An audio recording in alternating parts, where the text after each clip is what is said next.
अध्याय 18 सर्व गीतार्थ संग्रह योग सारांश।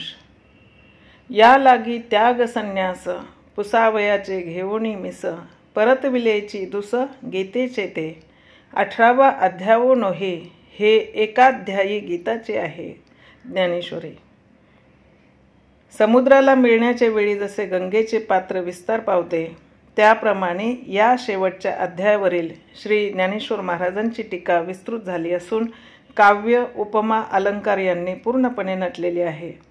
गीतेच्या श्लोकांचे प्रतिपादन करण्यास सुरुवात करण्यापूर्वी श्री ज्ञानेश्वर महाराज आपल्या गुरूंच्या निर्मळ शुद्ध व मायेला अगम्य स्वरूपाचे वर्णन करून त्यांचे सामर्थ्य सांगतात। या वर्णनापैकी पहिल्या 10 ओव्या संस्कृत प्रचूर अशा शब्दांनी अलंकृत केलेल्या आहेत। हे श्री गुरु, जे आपल्याकडे येतात त्या सर्वांचे आपण कल्याणच करता, पण आपले खरे प्रेम विरक्त पुरुषांवर आहे। साधकाचे चंचल चित्त स्थिर करून व त्याच्या मागच्या त्रिविध तापांची बोळवण करून त्याचे जन्ममरणाचे भय घालविण्याचे सामर्थ्य आपल्याच अंगी आहे। आपण जसे खरोखरी आहात त्या स्वरूपाचे यथार्थ वर्णन शब्दांनी करता येणे अशक्य आहे। कारण वर्णन करायचे म्हटले म्हणजे लौकिकात ज्यांना आपण पूज्य मानतो त्या आई बाप स्वामी अशा कोणत्या तरी उपमानाची योजना करावी लागते, पण तसे वर्णन करण्यातही आपल्या निरुपाधिक स्वरूपाला गौणपणाच येतो, कारण हे सर्व वर्णन उपाधीवरच उभारलेले असणार। तेव्हा मौन स्वीकारून स्वस्थ बसूनच आपली स्तुती करावे हे चांगले। परंतु आपले स्मरण झाले म्हणजे हे सर्व मी विसरतो, माझी वाचा मला अनावर होते व वेड्यासारखा मी विशेषणांनीच आपली स्तुती करू लागतो। पण हा अपराध आपण पोटात घालावा। माझा हेतू एवढाच आहे की श्रोते मंडळींना पसंत पडेल असे व्याख्यान माझ्या मुखातून बाहेर पडावे। एकदा ते आपणास आवडले म्हणजे मग संत श्रोत्यांना ते आपोआपच पसंत पडेल। श्री निवृत्तीनाथांची आज्ञा मिळाल्यावर श्री ज्ञानेश्वर महाराज 18व्या अध्यायाचे महत्त्व सांगतात। वेदरत्नांच्या डोंगरावर उपनिषदांच्या पाठारातून उत्तम रत्ने काढून शिल्पज्ञ व्यासांनी त्यांचे हे गीता मंदिर तयार केले। हा 18वा अध्याय त्या मंदिराचा कळस आहे। देवळाच्या कळसाचे दर्शन झाले म्हणजे त्या देवालयातील मूर्तीचेच दर्शन घेतल्यासारखे जसे फळ मिळते, त्याप्रमाणे या 18व्या अध्यायाच्या अध्ययनाने संपूर्ण गीताशास्त्राचे आलोडन केल्याचे श्रेय मिळते। हा 18वा अध्याय म्हणजे मागील सर्व अध्यायांचे तात्पर्य सांगणारी एकाध्यायी गीताच आहे। 18व्या अध्यायाचे असे जरी वैशिष्ट्य असले तरी गीतेचे बाकीचे सर्व अध्याय, या अध्यायातील श्लोक व श्लोकांची पदे ही सर्व मूळ सिद्धांताच्या दृष्टीने सारख्याच महत्त्वाचे आहेत। 18 अध्याय व 700 श्लोक मिळून एकच सिद्धांत गीतेने सांगितला आहे व तो म्हणजे जीवाच्या मागचे संसार दुःख जाण्यास ज्ञान हाच एक उपाय आहे। 17व्या अध्यायातून 18वा अध्याय कसा निर्माण झाला हे सांगतात। भगवंतांनी मागील अध्यायाच्या शेवटी असे सांगितले की ब्रह्मनामाचे साह्य घेतल्या वाचून जर कर्मे केली तर त्यामुळे मोक्षाची प्राप्ती तर होणारच नाही, परंतु जर का त्या कर्मात न्यूनता अथवा व्यंग राहिले तर उलट अधोगती मात्र ठेवलेली आहे। चुकूनच कधी ते अव्यंग व सांग होऊन करण्यास ज्ञानाची योग्यता आणून देणार अशा कर्मातील अडचणी लक्षात घेतल्या म्हणजे कर्मठाला मोक्ष मिळणे जवळजवळ दुरापास्त आहे असे म्हणाव्यास हरकत नाही। तेव्हा कर्माचा पाश तुटून ज्याच्या योगाने कर्मबाधा नाहीशी होईल असे त्याग व संन्यास यांचे एकदा शेवटी स्पष्टीकरण करून घ्यावे। म्हणून अर्जुनाने देवास जी विनंती केली त्या विनंतीतून हा 18वा अध्याय निर्माण झाला आहे। वास्तविक अर्जुन या बाबतीत स्वतः निशंक झाला होता, परंतु भगवंताचे बोलणे ऐकण्यास लाचवल्यामुळे त्याने ही शंका मुद्दाम निर्माण केली। भगवान त्याला उत्तर देतात, त्याग व संन्यास या 2 शब्दांनी त्यागच सूचित आहे हे जरी खरे असले तरी त्यात एक सूक्ष्म भेद आहे। कर्म न करता ते अजिबात टाकणे याला संन्यास म्हणतात व कर्म तर करायचे पण त्याचे फळ टाकायचे याला त्याग म्हणतात। आता कर्मच कोणते टाकायचे व कोणत्या कर्माचे ते करून फळ टाकायचे हे कळणे अवश्य आहे। नित्य नैमित्तिक कर्मे अवश्य केली पाहिजेत, पण त्यांचे फळ घेऊ नये व काम्य कर्मे अजिबात टाकावीत असा निर्णय या बाबतीत शास्त्राने केला आहे। काम्य कर्मे म्हणजे मनात कामना ठेवून केलेली कर्मे, पण एखादे वेळी मनात कामना असताही चुकून काम्य कर्म घडले तरी त्याचे फळ इच्छा असो वा नसो भोगावेच लागते. म्हणून मुमुक्षने ही काम्य कर्मे चुकून सुद्धा करू नयेत, त्यांचा संन्यास करावा. अशा रीतीने काम्य व निषिद्ध कर्मांचा त्याग व नित्य नैमित्तिक कर्मांच्या फळांचा त्याग केला तर कर्मकर्त्याच्या अंगचा मलदोष जाऊन तो आत्मज्ञानाचा अधिकारी होतो. मात्र कोणत्या कर्माचा त्याग करायचा व कोणत्या कर्मफळाचा त्याग करायचा नाही हे नीट कळले पाहिजे. या बाबतीत भिन्न भिन्न मते आहेत. त्यांचा विचार न करता काहीतरी त्याग केला तर कर्माच्या कचाट्यातून सुटण्याऐवजी त्यात अधिकच गुंतून पडावे लागेल. काही लोकांना कर्माचे फळ टाकणे अशक्य वाटते, म्हणून यज्ञाधिक कर्मेच टाकावीत असा त्यांचा आग्रह आहे. याउलट काहींचा कर्मावरच भर असतो. खरे असे आहे की नित्य नैमित्तिक कर्मांचा कोणीही त्याग करू नये. ती दक्षतापूर्वक म्हणजे कर्तृत्व मद व फलास्वाद टाकून करावीत. ज्याला आपले चित्त शुद्ध करून आत्मज्ञान संपन्न व्हायचे असेल त्याने माझे सांगणे नीट लक्षात ठेवावे. कर्म करण्यामुळे जन्ममरणाची परंपरा पाठीमागे लागते. हा जो कर्मातील दोष तो कर्म करण्यानेच दूर होतो. हे अडाणीपणाने न कळल्यामुळे आपल्या विहित कर्माचा त्याग केला तर तो तामसी त्याग होईल. कर्म करण्यास आरंभ करून त्यात देहाला कष्ट होऊ लागले म्हणून ते जर टाकले तर तो राजस त्याग होईल. परंतु खरा सात्विक त्यागी विहित कर्मे केव्हाही टाकीत नाही. त्यातील कर्तृत्व मद व फलास्वाद हा जो बंध आहे तो टाकतो. अशी फळत्यागपूर्वक कर्मे केली म्हणजे अंतःकरण शुद्ध होऊन त्यात आत्मज्ञान निर्माण होते. त्यावेळी त्याच्या दृष्टीपुढे असणारा विश्वाभास मावळतो. मग कर्मातील शुभ अथवा अशुभ हा भेदही नाहीसा होतो. त्यावेळी कर्म आणि कर्ता हा भेद उरतच नाही. अशी टाकली तरच कर्मे टाकली जातात, एरवी बांधतात. या त्यागास सात्विक त्याग म्हणतात. कर्मे करावी असा माझा आग्रह आहे. याला कारण म्हणजे मनुष्याला जो देह प्राप्त झाला आहे तो मागील जन्मातील कर्माचे फळ भोगण्याकरिता आहे. म्हणून जोपर्यंत देह आहे तोपर्यंत कर्मे होतच राहणार. कर्माचा त्याग संपूर्णतया होऊच शकत नाही. जेव्हा आत्मज्ञान होते तेव्हाच कर्म सुटते, म्हणजे कर्माचे तादात्म्य सुटते. आत्मज्ञानी पुरुषाच्या संघाताकडून काही कर्मे होतच राहतात. मनुष्य फार तर विहित कर्मे कष्टदायक म्हणून टाकून देईल, पण त्याऐवजी विषयोपभोगाची दुसरी कर्मे करील व त्यामुळे पुढील अनेक जन्मांच्या भोगाची फळे निर्माण करेल. जोपर्यंत अज्ञान आहे तोपर्यंत भोगाची इच्छा अंतःकरणात राहणारच व त्या भोगासाठी कर्मे करावी लागणारच. ही कर्मे ज्याप्रमाणे होतात त्या प्रकारचे त्याचे फळही असते. स्वैर विषोपभोग प्रधान पापकर्म केल्यामुळे जंतू किडे अशी अधोगती प्राप्त होते. पुण्यकर्म केले तर स्वर्गादी उच्च गती मिळते. ज्यावेळी पापपुण्य कर्मे समान होतात तेव्हाच मनुष्यदेह प्राप्त होतो. जीवात्मा एक जन्माच्या कर्माची फळे भोगीत असताना पुन्हा पुढील अनेक जन्मांची परंपरा प्राप्त होईल अशी कर्मे करीत असतो. अशा रीतीने हे जन्ममरणाचे रहाटगाडगे अखंड सुरू राहते. मात्र ज्यांची इच्छा संपली तेच या चक्रातून सुटू शकतात. हे कर्म ज्यामुळे निर्माण होते त्या कर्माची कारणे सांख्य सिद्धांतात सांगितली आहेत. कर्माची कारणे सांगत असताना देव अर्जुनावरील प्रेमामुळे स्वतःला विसरून जाऊन बोलत होते व अर्जुनही त्या प्रेमरसात बुडून गेला होता. हा देवभक्ताच्या प्रेमाचा संगम ज्ञानेश्वर महाराजांनी मोठ्या हळुवारपणे रेखाटला आहे. देव कर्माची कारणे सांगतात पण आरंभी बजावतात की ज्याच्या सत्तेवर कर्माची उभारणी होते तो आत्मा मात्र या सर्वाहून सर्वस्वी अलिप्त आहे, हे नीट लक्षात ठेवले पाहिजे. कर्माची कारणे 5 आहेत. त्यापैकी पहिले कारण म्हणजे हा देह. या देहात मनुष्य इंद्रियाद्वारा विषय गोळा करून त्यांचा भोग घेऊ शकतो व या देहातच जर त्याने मनात आणले तर त्याला जन्ममरणातून सुटका करून घेता येते. कर्माचे दुसरे कारण म्हणजे आपल्या मूळ स्वरूपाला विसरलेला जीव त्याच्या या विसरामुळे प्रकृतीने केलेली कर्मे मी केली असे तो म्हणतो. तिसरे कारण म्हणजे ज्ञानेंद्रिये.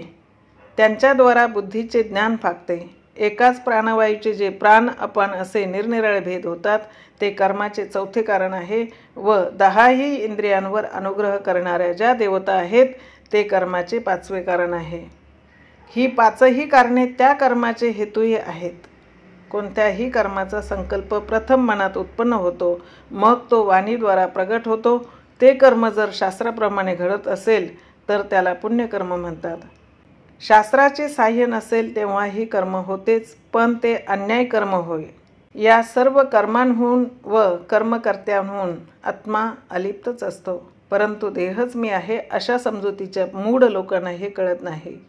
ते वरवरच्या देखाव्यावरून आत्म्यालाच कर्मकर्ता म्हणतात, काही तर देहालाच कर्मकर्ता म्हणतात. अशा लोकांची जन्ममरणाच्या फेऱ्यातून सुटका कल्पांतीही होणे शक्य नाही.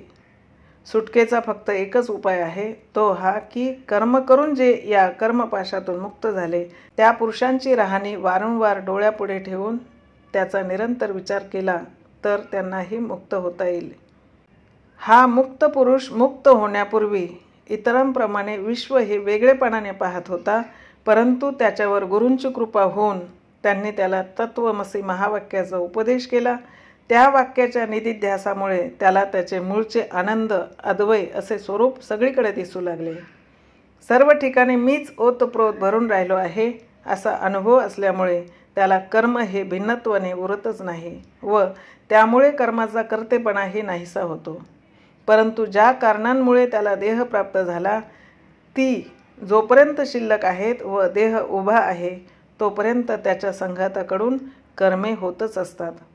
फक्त त्याचा त्या कर्मांशी संबंध राहिलेला नसतो. त्या होण्यात जगाचे कल्याण झाले काय अथवा हानी झाली काय त्याला त्याची खबरही नसते. बहिर्मुख लोकांना ही अंतस्थिती समजत नाही, ते त्यालाच कर्ता म्हणतात. वास्तविक तो देहापासून पूर्णपणे सुटला असल्यामुळे त्याला कोणतेही कर्म बद्ध करू शकत नाही. जो अज्ञानामुळे मी कर्म करतो असे म्हणतो त्याला तोच बंध आहे. या अज्ञानाने एका ज्ञानाची ज्ञाता ज्ञेय ज्ञान अशी त्रिपुटी निर्माण केली, तिचेच पुढे कर्म कर्ता व कार्य या त्रिपुटीत रूपांतर होते. समोर विषय पाहून तो हवा असे वाटू लागले की ज्ञाता निर्माण होऊन विषय हे ज्ञेय व त्यांना जाणणारे ज्ञान अशी ही त्रिपुटी तयार होते. पाहिलेला विषय जर अनुकूल असेल तर स्वीकार करण्याकरिता व प्रतिकूल असेल तर तो विषय टाळण्यासाठी ज्ञाता प्रवृत्त होतो. याप्रमाणे ज्ञाता हा कर्ता या हीन दशेला येतो. ज्ञेय हे कर्म व ज्ञान कर्मकरण साधने होत. तात्पर्य ज्ञाता ज्ञान ज्ञेय हे कर्माचे प्रवृत्तीत्रय आहे व कर्ता करण व कार्य हा कर्मसंग्रह आहे. या सर्व व्यवहारातही आत्मा संपूर्णपणे अलिप्तच आहे. हे जग ज्या 3 गुणांनी भरलेले आहे त्या 3 गुणांनी या ज्ञानकर्म व कर्मकर्ता यांचे सात्विक राजस व तामस असे भेद झाले आहेत. हा विचार सर्व शास्त्रात जे श्रेष्ठ असे सांख्यशास्त्र त्याच्या मतानुसार तुला सांगतो. 3 प्रकारच्या ज्ञानात सात्विक ज्ञान श्रेष्ठ आहे. ते ज्ञान झाले म्हणजे शिवापासून थेट गवताच्या काडीपर्यंत एकच अभिन्न स्वरूप दिसते. निराळे ज्ञेय शिल्लक राहत नाही. राजस ज्ञान द्वैताच्या आश्रयाने चालते, त्यामुळे प्राणीमात्रांच्या आकाराप्रमाणे त्याला भिन्न भिन्न आकार एकाच वस्तूच्या ठिकाणी दिसतात. तामस ज्ञानाला आत्मा म्हणजे काही आहे याचा पत्ताही नसतो. डोळ्याला दिसेल ते भोग्य आहे असे समजून विधिनिषेध न पाहता त्यांचा स्वैर उपभोग घ्यावा एवढेच ते ज्ञान जाणते. त्याला ज्ञान म्हणणे देखील योग्य नाही. या 3 प्रकारच्या ज्ञानांमुळे 3 प्रकारच्या क्रिया होतात. जे विहित कर्म संतोषाने व निर्विकार बुद्धीने केले जाते व ज्याचे फळ ब्रह्मार्पण होते ते सात्विक कर्म होय. आपल्याला अवश्य करणीय अशी नित्यनैमित्तिक कर्मे प्राप्त झाली तर बसलेला उठावयास तयार नाही, पण काम्य करण्याचा प्रसंग आला तर ते दंडी पिटून करेल. लाभ थोडा पण कष्ट फार असे सक्लेश काम्य त्याला राजस कर्म म्हणतात. तामस कर्म म्हणजे निषिद्ध कर्म, त्याचे आपपर पीडा हेच फळ. या 3 कर्मांचे कर्तेही 3 प्रकारचे आहेत.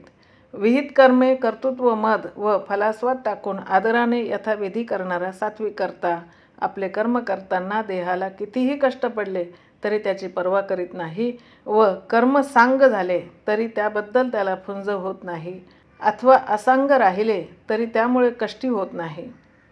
राजस कर्म करता हा कर्माचे फळ सोप्या रीतीने स्वतःच्या पदराला खार न लागू देता पदरात पाडून घेण्याच्या मागे असतो व ते कर्म सिद्धीस गेले की लोकांना वेडावून दाखवतो व मध्येच जर बंद पडले तर त्याचा राग जगावर काढतो. तामस करता म्हणजे निव्वळ लुटारूच, त्याच्यामुळे इतरांना पीडा होते. त्याच्या अंगी ताठा, त्याचे मन कपटी व वागणूक चोरटी असते. दुसऱ्याचे बरे झाले की याचे डोके दुखते. चांगले कर्म तो स्वतःहून करणारच नाही. परंतु असा योग आलाच तर त्यावेळी निद्रा व आळस हे त्याला हटकून यायचे. पण दुसऱ्याचा घात करण्याचे काम असले म्हणजे हा एक पायावर तयार असायचा. यानंतर कर्म करण्याचा निश्चय बुद्धी करते व ते धैर्यामुळे शेवटाच जाते. या बुद्धी व धैर्य यांचे 3 गुणाप्रमाणे झालेले भेद भगवान यापुढे सांगतात. आत्मप्राप्तीसाठी विहित कर्माचा निश्चय कराव्यास लावणारी बुद्धी ही सात्विक आहे. हीच पुढे नैष्कर्म्य स्थितीला नेऊन पोचविते. राजस बुद्धीला पापकर्म व पुण्यकर्म यांची निवड करता येत नाही. तामस बुद्धीला श्रुतीने करणीय म्हणून सांगितलेले सर्व विपरीत वाटते. पुण्य ते पाप, खरे ते खोटे, गुण तेवढे दोष असे सर्व तिला उलटेच दिसते. अंगात सात्विक धैर्याचा उदय झाला म्हणजे इंद्रिय विषयापासून परावृत्त होऊन अंतर्मुख होतात. मन संकल्प विकल्प करण्याचे विसरते. हे धैर्य परमात्म्याचे दर्शन होईपर्यंत सर्व कठीण प्रसंगात टिकून राहते. राजस धैर्य देहावर जास्त आसक्ती उत्पन्न करते व ऐहिक पारत्रिक भोगार्थ अहर्निश खटपट कराव्यास लावते. तामस धैर्य आळस, निद्रा, भय, शोक, खेद व मद या दुर्गुणांची वाढ करण्यात खर्च होते. कर्म केल्यावर त्याचे जे अनुकूल फळ प्राप्त होते त्याला सुख म्हणतात व तेही 3 गुणांप्रमाणे 3 प्रकारचे असते. खरे सुख जीवाला आत्म्याच्या भेटीत प्राप्त होते. हे सात्विक सुख जीवाला प्राप्त होण्याच्या अगोदर त्याला वैराग्याचे फार मोठे कष्ट सहन करावे लागतात. हे सुख इंद्रियजन्य नसून उलट वैराग्याने विषयांची व इंद्रियांची ताटाटूट झाल्यावरच आत्मबुद्धी प्रसादाने उत्पन्न होते. राजस सुख विषय व इंद्रिय यांच्या संयोगात उत्पन्न होते, पण ते क्षणिक असते. ते भोगल्यानंतर मागे दुःख उरते. तामस सुख निषिद्ध विषयांच्या स्वैर उपभोगात उत्पन्न होते. या सुखाला सुख म्हणणेही संभवत नाही. सत्व, रज व तम या 3 गुणांनी या सर्व सृष्टीत 3 प्रकार केले आहेत. आतापर्यंत कर्म, कर्ता बुद्धी, धैर्य व कर्मफळ यांचे प्रकार सांगितले.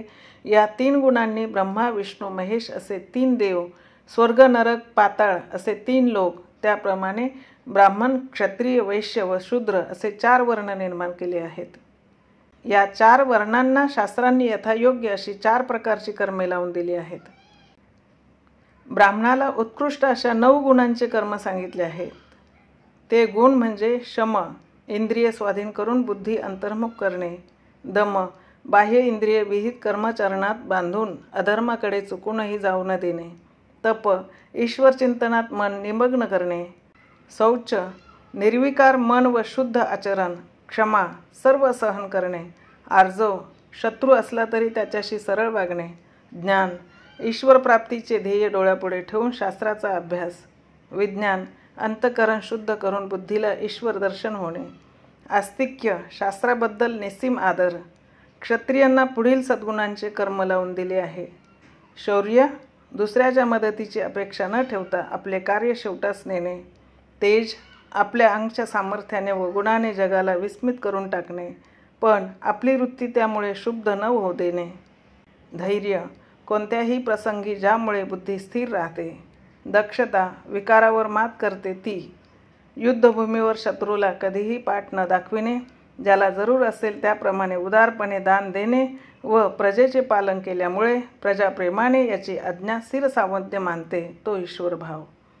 वैश्य, हा शेतकी व गोरक्षण करून स्वस्तात वस्तू घेऊन त्या नफा घेऊन विकतो. ब्राह्मण, क्षत्रिय व वैश्य या 3 वर्णांची सेवा करणे हे शूद्राचे कर्म आहे. ही 4 प्रकारची कर्मे त्या त्या वर्णाला अनुरूप अशी शास्त्राने सांगितली आहेत. ती समजून घेऊन जर त्यांचे योग्य रीतीने आचरण केले तर ती 4ही वर्णांची कर्मे जरी निरनिराळी असली तरी त्या त्या वर्णांना एकाच आत्मज्ञानाच्या मुक्कामाला नेतात. म्हणून कोणीही आपले विहित कार्य टाकू नये व निषिद्ध कर्म करू नये. मी जो सर्वात्मक त्याची खरी सेवा व त्याच्या प्राप्तीचा उपाय म्हणजे प्रत्येकाने आपले कर्म माझी सेवा म्हणून करावे. यामुळे मी प्रसन्न होऊन त्याला प्रसाद म्हणून वैराग्य देतो. हे वैराग्य म्हणजे मोक्षप्राप्तीच्या अलीकडचा मुक्कामच आहे. त्या अवस्थेत ईश्वराचा वेध लागल्यामुळे विषय नकोसे होतात. स्वकर्माचे आचरण करीत असताना कष्ट असतात हे खरे आहे, पण मोक्षाच्या फळाकडे दृष्टी ठेवून ते सोसणेच श्रेयस्कर आहे. कष्ट पडतात म्हणून कर्म टाकून देऊ नये. ज्यामुळे जीवाच्या मागचे जन्ममरणाचे कष्ट कायमचे संपतील अशा कर्मातील कष्टाची कळ थोडा वेळ का सोसू नये. परंतु असे न करता इंद्रियांचा लळा पुरवण्यात हा नरदेह फुकट घालविला तर पदरात पाप व अनर्थ याशिवाय काही पडणार नाही. विहित कर्मे करून ईश्वर प्रसादाने वैराग्य प्राप्त झाले म्हणजे तो देहाधिक संसारात असून सुद्धा त्यामध्ये त्याचे ममत्व राहिलेले नसते. संसारातील सर्व विषय अनुकूल असले तरी त्यांना तो जवळ करीत नाही. त्याची बुद्धी अंतर्मुख होते. या जन्मात तो प्रारब्ध कर्म भोगून संपवितो व नवे क्रियामान त्याच्या हातून होत नाही. मग श्रीगुरूंची भेट होण्यास वेळ कुठला. गुरु अशा शिष्याची वाटच पाहत असतात. कर्मसाम्य दशा का प्राप्त झाली म्हणजे मग ते त्याच्यावर कृपा करून त्याला कृतकार्य करतात. त्यावेळी अज्ञानातील कर्म करता कार्य ही त्रिपुटी आपोआप नाहीशी होते. इतकेच नव्हे तर अज्ञानाला दूर करणारे वृत्ती ज्ञानही नाहीसे होऊन केवळ नैष्कर्म्य स्थिती शिल्लक राहते. वास्तविक त्या स्थितीला नैष्कर्म्य म्हणणेही खपत नाही. ही स्थिती एखाद्या भाग्यवंताला श्रीगुरुकृपेने एकदम प्राप्त होते. परंतु ज्यांच्या बुद्धीवरील ज्ञान प्रतिबंधक दोष गेलेले नाहीत अशांना ही स्थिती एकदम प्राप्त होणे शक्य नाही. असा पुरुष क्रमाक्रमाने ते पद प्राप्त करून घेतो व तो प्रथम काम्य निषिद्ध कर्मांचा त्याग करून स्वधर्माचे निष्काम बुद्धीने आचरण करतो. त्या स्वधर्म सेवेने ईश्वरास संतुष्ट करून ऐहिक व पारत्रिक फळभोग व वैराग्य यांची त्याला प्राप्ती होते. असे आढळ वैराग्यपद ज्यांनी प्राप्त केले त्यांना सद्गुरूंचा लाभ होतो. मग सद्गुरू त्यांना ज्ञानोपदेश करतात, पण तो साधक तीव्र अधिकारी नसल्यामुळे त्याची वृत्ती एकदम ब्रह्मरूप होऊन उठत नाही. म्हणून त्यांनी सांगितलेल्या विवेकाचा तो पुन्हा पुन्हा अभ्यास करून आपल्या बुद्धीवरील मळ नाहीसे करतो. मग ती बुद्धी आत्मचिंतनात रत होते. इंद्रियांचा निग्रह धैर्याने करून विषय वासना नाहीशी केल्यावर तो इंद्रिय व मन योगधारणेकडे लावतो. अशा स्थितीत त्याला इष्ट अनिष्ट गोष्टींबद्दल प्रेम अथवा खेद काही शिल्लक राहत नाही. मग तो एकटाच निर्जन वनात जाऊन मिताहारी होऊन गुरुवाक्य चिंतनात वेळ घालवितो. मी ब्रह्म आहे असा अपरोक्ष अनुभव येईपर्यंत तो ध्यान करीत राहतो. शिवाय आधीच त्याने वैराग्यासारखा सोबती जोडून ठेवलेला असतो व ध्यानाला मदत म्हणून तो योगाभ्यासाचीही जोड घेतो. तात्पर्य वैराग्य ज्ञान अभ्यास करून तो आत्मलाभाचा अधिकारी झालेला असतो. परंतु मोक्षप्राप्तीकरिता निघाला असता त्याच्या आड अहंकारादी प्रबळ शत्रू येतात. त्यांचा तो नायनाट करतो. हे शत्रू एकाहून एक बलिष्ठ आहेत. त्यापैकी पहिला म्हणजे देह अहंकार. मनुष्य मेला तरी त्याला जो सोडित नाही व जन्मला तरी जगू देत नाही. जन्मोजन्मी त्याच्या पाठीस लागतो. हा साधक या अहंकाराचा आश्रय जो देह त्याचाच निराश करून देह अहंकार रूपी शत्रूला जिंकतो. दुसरा शत्रू बल हा कामादिकांना सहाय्य करतो. त्याचा तो ध्यानाने नाश करतो. तिसरा शत्रू दर्प म्हणजे अनुकूल विषय प्राप्त झाला असता होणाऱ्या सुखाने मस्ती येणे. चौथा शत्रू म्हणजे काम. याने आजपर्यंत मोठमोठ्या तापसी लोकांना आपल्या मार्गापासून भुलविले आहे. त्या कामाच्या अपूर्णतेतच क्रोध उत्पन्न होतो. शेवटचा शत्रू जो प्रतिग्रह तो आपला भोग जीवाला देऊन पुन्हा त्याच्यावर स्वार होतो. याने मोठमोठ्या साधकांना शिष्य शास्त्रविलास यांच्या रूपाने अडवून ठेवले आहे. या साही खळांना जिंकल्यावर अमानित्वादी दैवी संपत्तीचे जे गुण त्या गुणांसह यथार्थ ज्ञान त्याला शोधित येते. या विश्वात सर्वत्र माझीच सत्ता भरून राहिली आहे असा अद्वैत बोध प्राप्त झाल्यामुळे त्याला यापुढे आणखी काही मिळवायचे शिल्लक राहिलेले नसते. वैराग्य ध्यान इत्यादी साधनांनी जे फळ मिळवायचे ते हाती आल्यामुळे ती साधनेही कमी होतात.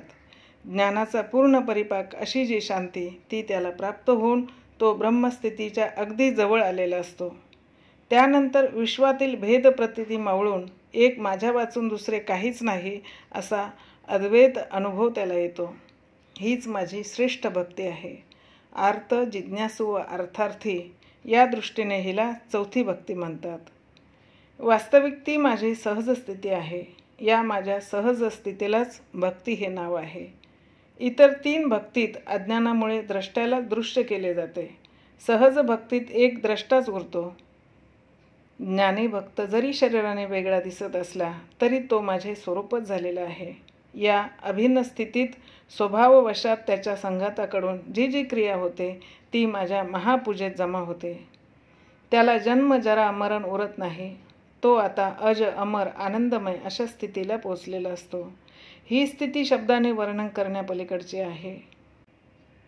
या परमोच्च स्थितीचे वर्णन केल्यावर सर्व कर्मण्यपि कुर्वाणो या श्लोकापासून भगवान पुन्हा साधन कर्म का सांगतात याचे स्पष्टीकरण श्री ज्ञानेश्वर महाराज करतात. हा महत्त्वाचा तत्वविचार साधकाच्या अंतःकरणात एका श्रवणाने दृढ होणार नाही, म्हणून तो पुन्हा थोडक्यात भगवान सांगत आहेत. गीताशास्त्र हे इतर शास्त्रांपेक्षा फार श्रेष्ठ आहे, कारण इतर शास्त्रांनी जरी मोक्षप्राप्तीचे उपाय सांगितले तरी त्यांना स्वतः प्रामाण्य नाही. परंतु गीता ही वेदांचीच मूर्ती असल्यामुळे तिचे स्वतः प्रामाण्य आहे. अविद्येचा निराश केल्यावर आत्मा आपल्याच प्रकाशाने प्रकाशित होतो. हा आत्मलाभ करून देण्याचे मार्ग गीतेत नाना प्रकारांनी ठिकठिकाणी सांगितले आहेत. तेच पुन्हा भगवान सांगतात. तो कर्मयोगी पुरुष माझ्या प्रीत्यर्थ सर्व कर्मे केल्यामुळे मद्रूप होतो. मग त्याच्या हातून चुकून एखाद्या वेळी जरी निषिद्ध कर्म घडले तरी ती कर्मे माझ्या प्रत असल्यामुळे त्याला ती बंधन करू शकत नाहीत. तो पुरुष माझे जे अविनाशी आनंदमय पद त्यावर आरूढ झालेला असतो. त्यावेळी कर्माला उत्पन्न करणारी प्रकृती ही वेगळेपणाने उरत नाही. अज्ञानासहित सर्व कर्मांचा त्याग होऊन एक आत्माच उरलेला असतो. अर्जुना, या स्वरूपाच्या ठिकाणी तू अनन्य होऊन राहा. याप्रमाणे माझ्या स्वरूपी चित्त जडून राहणे हा माझा संपूर्ण प्रसाद आहे. जन्ममरणाची यातायात यामुळे कायमची नाहीशी होते. परंतु मी जे सांगतो त्याकडे दुर्लक्ष करून स्वतःला अर्जुन व बाकीच्यांना आपले आप्त असे सर्वांना देहरूपाने समजून त्यांना युद्धात मारणे हे पाप आहे असा अहंकार घेशील तर तू नित्य अव्यय असूनसुद्धा जन्ममरणाचे आघात तुला चुकणार नाहीत. दुसऱ्याही दृष्टीने पाहिले तर मी लढणार नाही असा तुझा निश्चय फार वेळ टिकणार नाही, कारण तुझा क्षात्र स्वभाव तू कितीही नाही म्हटलेस तरी तुझ्याकडून युद्ध करविलच. या जगात मनुष्याला नको असलेल्या अनेक गोष्टी अदृष्टामुळे भोगाव्या लागतातच.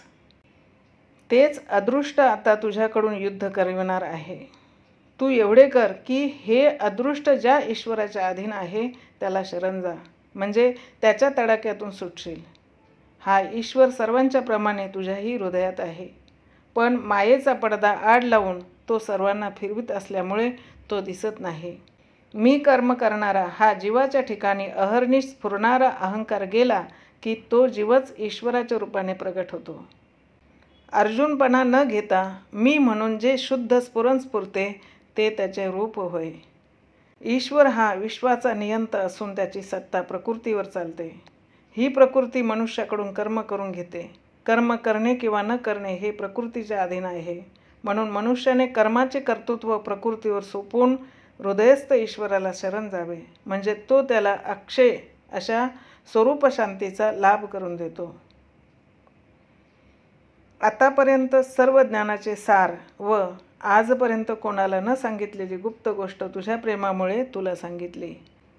त्याचा तू नीट विचार कर व तुला पटेल त्याप्रमाणे कर. श्री ज्ञानेश्वर महाराज पुढील श्लोकाची संगती लावतात. याप्रमाणे देव जेव्हा अर्जुनाला म्हणाले तेव्हा अर्जुन काहीच बोलला नाही. त्याच्या या स्वस्थ बसण्यावरून देवांनी जाणले की आपण याला जे सांगितले ते पुन्हा ऐकण्याची त्याला इच्छा आहे. म्हणून देव त्याला पुन्हा सारांश रूपाने सांगतात. मी तुला जे सांगितले ते बोलण्या ऐकण्यापलीकडचे आहे. ते अद्वैत स्थितीत भोगायचे आहे. तू माझा प्राणच आहेस, म्हणून माझे बोलणे दुसऱ्या कोणापाशी नसून माझ्या प्राणाशीच स्वतःशीच होत आहे. तुला पुन्हा महत्त्वाची गोष्ट सांगतो की तुझ्या इंद्रियांकडून जे जे व्यापार होतील त्यांची मोहर माझ्याकडे लाव. आपल्याकडे सेवक भाव ठेवून जगाला माझ्या ठिकाणी मान. मग देहाच्या उपाधीमुळे जे द्वैत असते ते द्वैत देहाचा निराश झाला म्हणजे नाहीसे होऊन तू मद्रूपच होशील व माझे सुख कोणत्याही अवस्थेत तुला भोगता येईल. हे मी तुला कळकळीने शपथपूर्वक सांगत आहे. मी स्वभावतःच सत्यवचनी असल्यामुळे अशी शपथ घेण्याचे कारण नाही, परंतु आज तू आपली सर्व कर्मे मला अर्पण करून मला प्रसन्न करून घेतले आहेस. त्यामुळे भुलून जाऊन युद्धाच्या घनघोर प्रसंगीही मी तुला उपदेश करीत आहे. तुला एवढीच अडचण वाटत आहे की युद्धकर्मामुळे आपणास पाप लागेल, पण माझ्या स्वरूपाला मिळाल्यावर पाप काही निराळे राहत नाही. पाप पुण्यात्मक कर्मे ही अज्ञानामुळे उत्पन्न होतात, परंतु माझ्या स्वरूपाच्या ज्ञानाने अज्ञानच नाहीसे झाले की पाप पुण्य उरतच नाही. एवढ्यासाठी अनन्य होऊन तू स्वतःला वेगळा न समजता मला शरणागती कर. असे वेगळेपणाने न राहणे हीच माझी भक्ती आहे. त्यामुळे तुझ्या संघाताकडून जी जी बरी वाईट कर्मे होतील त्यांचे पाप पुण्य तुला लागणार नाही. तू माझ्याच ठिकाणी येशील, अशा रीतीने मी तुला सर्व पातकांपासून मुक्त करेन. इतका ऐक्यबोधाचा उपदेश करून जो अनुभव बुद्धी व वाचा या दोघांच्याद्वारे प्रगट करून दाखविता येत नव्हता, तो अनुभव आपल्या प्रियतम शिष्याला करून देण्यासाठी देवाने त्याला प्रेमभराने दृढ आलिंगन दिले व त्याला आपल्या स्वरूपात मिळवून घेतले. ज्ञानेश्वर महाराज म्हणतात, याप्रमाणे गीतेच्या रूपाने प्रत्यक्ष वेदच श्रीकृष्णाने अर्जुनाला उघड करून दाखविला आहे. एका दृष्टीने वेदापेक्षा गीतेची योग्यता अधिक, कारण वेद हा भगवंताच्या निश्वासातून निर्माण झाला होता, पण गीता भगवंतांनी जागृत अवस्थेत अर्जुनाला सांगितली. कांडत्रयात्मक वेदाचे बीज गीतेतच आहे. ज्ञानेश्वर महाराजांनी यापुढे आपण वेदाचे मूळ गीता का म्हणतो, वेदांची 3 कांडे कर्म, उपासना व ज्ञान गीतेत कोठे कोठे आले आहेत व प्रत्येक अध्यायातील विषय कसा कसा आहे याचा सारांश रूपाने आढावा घेतला आहे. वेदाचा अधिकार फक्त 3 वर्णांनाच आहे, स्त्रिया व शूद्रांना नाही, हे त्याचे न्यून गीतेने घालविले. ही गोष्ट ज्ञानेश्वर महाराजांनी वेदाची प्रतिष्ठा कमी न करता मोठ्या चातुर्याने सांगितली आहे.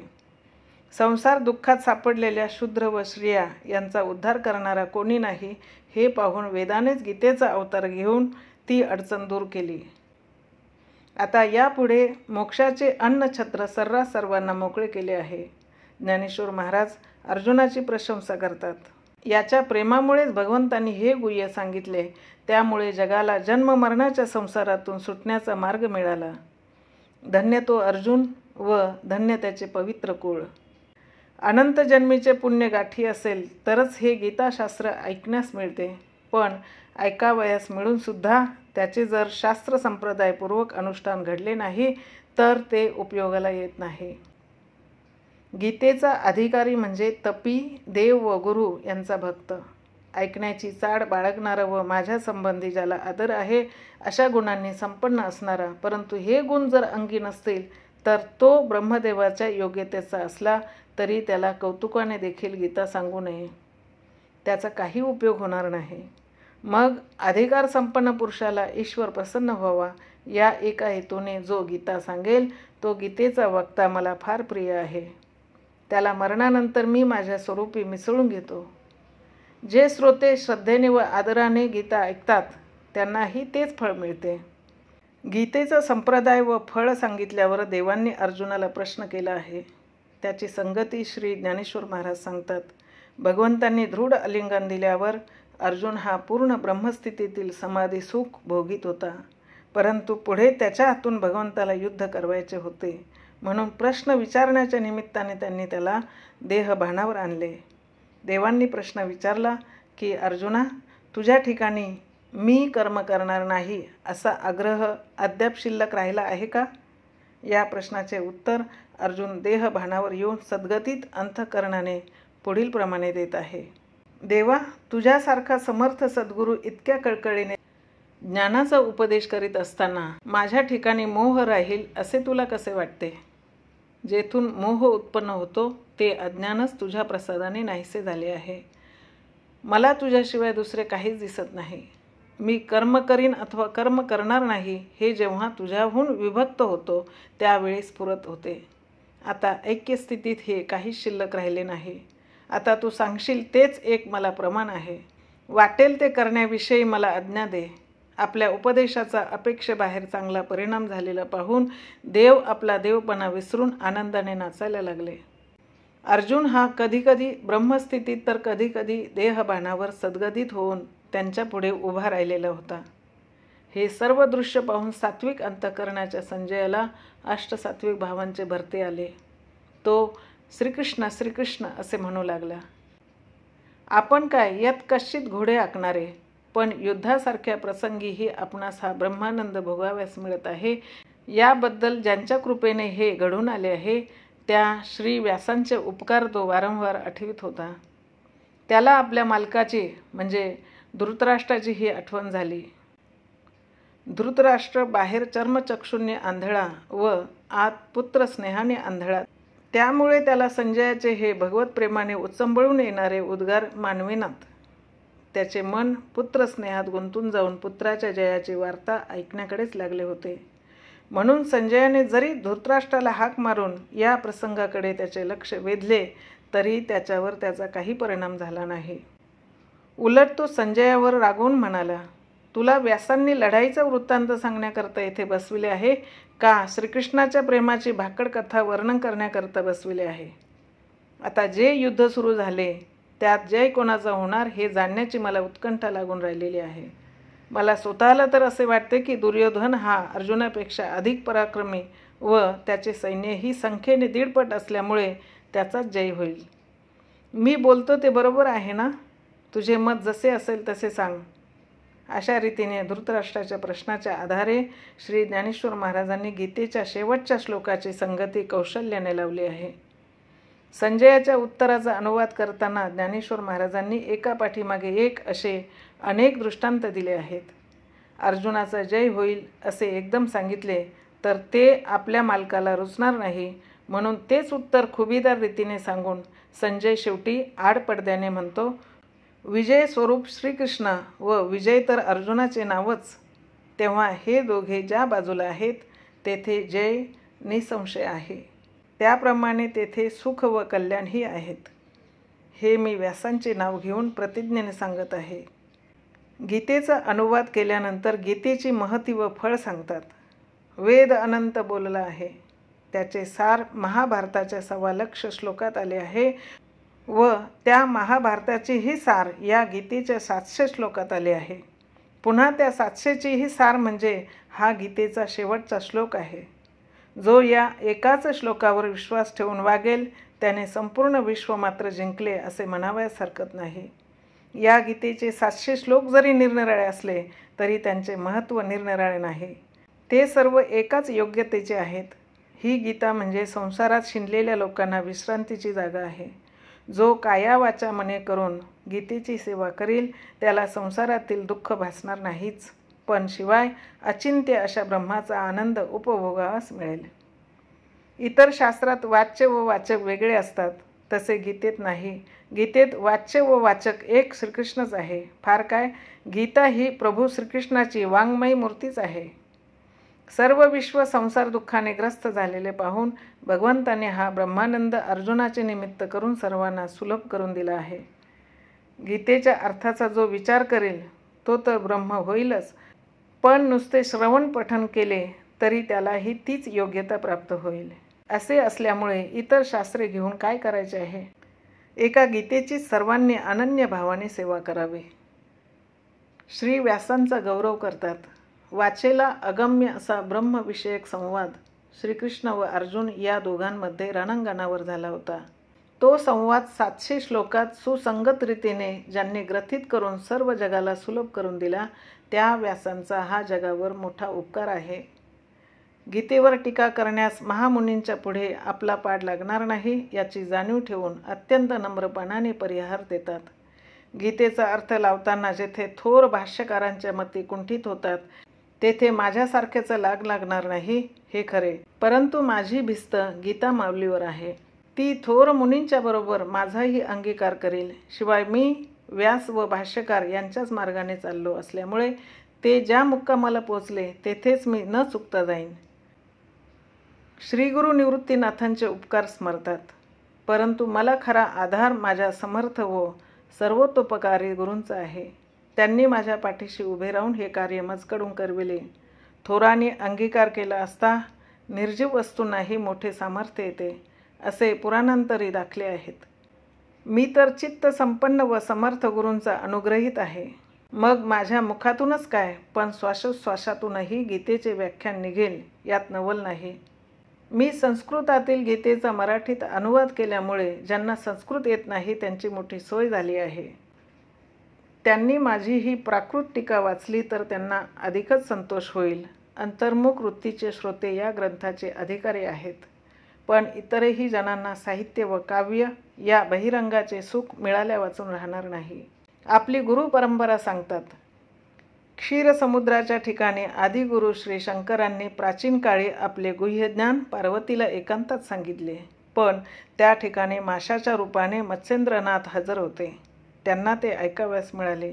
त्यानंतर ते गोरक्षनाथ व गैनीनाथ यास परंपरेने मिळाले.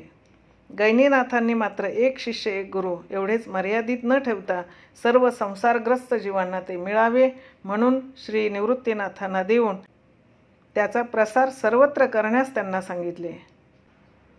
श्री निवृत्तीनाथांनी त्याप्रमाणे मला निमित्त करून श्री शंकराचे समाधिधन जगाला प्राप्त करून दिले आहे. त्यामुळे त्रैलोक्यात निरुपम होऊन राहील असा हा ग्रंथ निर्माण झाला. हे केवळ श्री निवृत्तीनाथांच्या कृपेचे सामर्थ्य आहे. एरवी गीतेसारख्या असामान्य ग्रंथावर टीका करण्याची माझी काय योग्यता आहे? अंगी प्रज्ञाही नाही व गुरुसेवाही घडली नाही. गुरूंचे पाईक पण पत्करले व त्यांनी सांगितले ते पुरोहितासारखे बोललो. संत श्रोते मंडळींना वंदन करतात. ग्रंथ सांगताना माझ्याकडून जे उणे अधिक झाले असेल ते आपण पोटात घालावे. आपल्या पायाची भेट झाली हे माझे भाग्यच उदयाला आले. आपण माझी व गीता माऊलीची भेट करून देऊन माझे सर्व मनोरथ पूर्ण केले आहेत. ग्रंथाचा शेवट करताना मराठी वाङ्मयात अमर होऊन राहिलेले अलौकिक पसायदान श्री ज्ञानेश्वर महाराज आपल्या गुरुजवळ मागतात. खळ व दुष्ट लोकांचा उद्धार होऊन ते ईश्वरनिष्ठ कसे होतील याची काळजी माऊलीला लागलेली स्पष्ट दिसते. म्हणून प्रथम त्यांच्याबद्दल कळकळीने माऊली प्रार्थना करतात. जगातील खळ व दुष्ट लोकांच्या वृत्तीत पालट पडून दुष्ट कर्मे टाकून सत्कर्मे करावी अशी त्यांना बुद्धी व्हावी. जगातील सर्व लोकांनी एकमेकांशी बंधुभावाने वागावे. सगळीकडे धर्माची वाढ होऊन सर्व लोक सुखी व्हावेत. त्यांनी भगवंताची सेवा करण्यात आयुष्य घालवावे व हे घडून येण्यासाठी संत महात्मे यांचे वास्तव्य या पृथ्वीतलावर निरंतर असावे. तुझ्या म्हणण्याप्रमाणे होईल असा श्री निवृत्तीनाथांचा आशीर्वाद मिळाल्यावर श्री ज्ञानेश्वर महाराजांनी ज्ञानेश्वरी लेखनाची स्थळ, नेवासे, काळ, शके 1212 व लिहून घेणारे लेखक सच्चिदानंद बाबा यांचा उल्लेख करून प्रसन्न अंतःकरणाने ग्रंथ समाप्त केला. ज्ञानेश्वरी ग्रंथात कालांतराने पाठभेद अपपाठ शिरले ते काढून टाकून श्री एकनाथ महाराजांनी ज्ञानेश्वरीची प्रत शुद्ध केली. त्यासंबंधीच्या ओव्या शेवटी आहेत. इति श्रीमद्भगवद्गीतासु उपनिषत्सु ब्रह्मविद्यायां योगशास्त्रे श्रीकृष्णार्जुन संवादे सर्वगीतार्थसंग्रहो नाम 18 श्री एकनाथ महाराजांनी ज्ञानेश्वरी ग्रंथ संशोधन केल्यानंतर ज्ञानेश्वरी संबंधाने केलेल्या ओव्या. श्री शके 1560 तारण नाम संवत्सरी एका जनार्दने अत्यादरी गीता ज्ञानेश्वरी प्रतिशुद्ध केली. ग्रंथपूर्वीच अतिशुद्ध परिपाठांतरी शुद्ध अबद्ध तो शोधोनिया एवंविध प्रतिशुद्ध सिद्ध ज्ञानेश्वरी. नमो ज्ञानेश्वरा निष्कलंका जयाची गीतेची वाचिता टीका ज्ञान होय लोका अतिभाविका ग्रंथार्थिया. बहुकाळ पर्वणी गोमटी भाद्रपद मास कपिला षष्ठी प्रतिष्ठानी गोदातटी लेखनकामासाठी संपूर्ण झाली. श्री सच्चिदानंद अर्पणमस्तु. शुभम भवतु.